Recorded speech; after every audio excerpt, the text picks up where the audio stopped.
অনির্দিষ্টকালের জন্য বন্ধ ঘোষণা করা হলো কুয়েত। বুধবার সকাল 10টার মধ্যে শিক্ষার্থীদের হল ত্যাগের নির্দেশ দেওয়া হয়েছে। দর্শক, এ বিষয়ে আরো জানাতে যুক্ত হচ্ছেন সহকর্মী নূর ইসলাম রকি।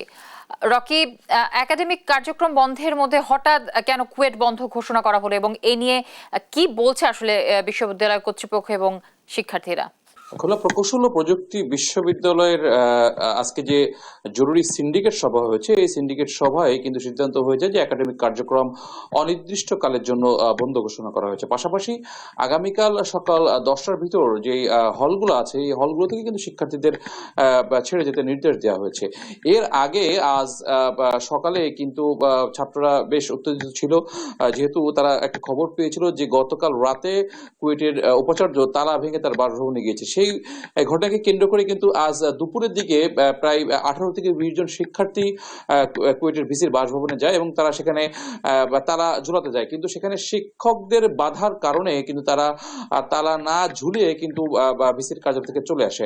আমরা একটু পেছনের কথা বলি। গত 18ই ফেব্রুয়ারি কিন্তু কুয়েটের সাধারণ শিক্ষার্থীদের সাথে বহিরাগতদের সংঘর্ষ হয় এবং এখানে কুয়েটের যে উপাচার্য, উপ উপাচার্য সহ প্রায় শতাধিক শিক্ষার্থী কিন্তু আহত হয়। এই ঘটনায় কিন্তু কুয়েটের সাধারণ শিক্ষার্থীরা 6টি দাবি আসলে উপস্থাপন করেছিল, যার বেশ কয়েকটি কিন্তু বিশ্ববিদ্যালয় প্রশাসন মেনে নেয়নি বলে জানিয়েছেন শিক্ষার্থীরা। তবে বিশ্ববিদ্যালয় প্রশাসন যেটি বলেছেন যে 18 ফেব্রুয়ারির ঘটনাকে কেন্দ্র করে থানায় মামলা সহ কিন্তু বিভিন্ন অপরাধীদেরকে আটক সহ বেশ কিছু গুরুত্বপূর্ণ সিদ্ধান্ত নেওয়া হয়েছে এবং সর্বশেষ শিক্ষার্থীরা কিন্তু কুয়েটের প্রশাসনের প্রতি সন্তুষ্টি না প্রকাশ করে কিন্তু প্রধান উপদেষ্টা বরাবর স্মারকলিপি প্রদান করছে।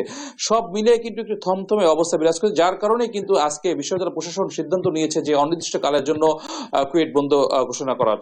খুলনা থেকে এটা ছিল আমার কাছে সর্বশেষ সংবাদ।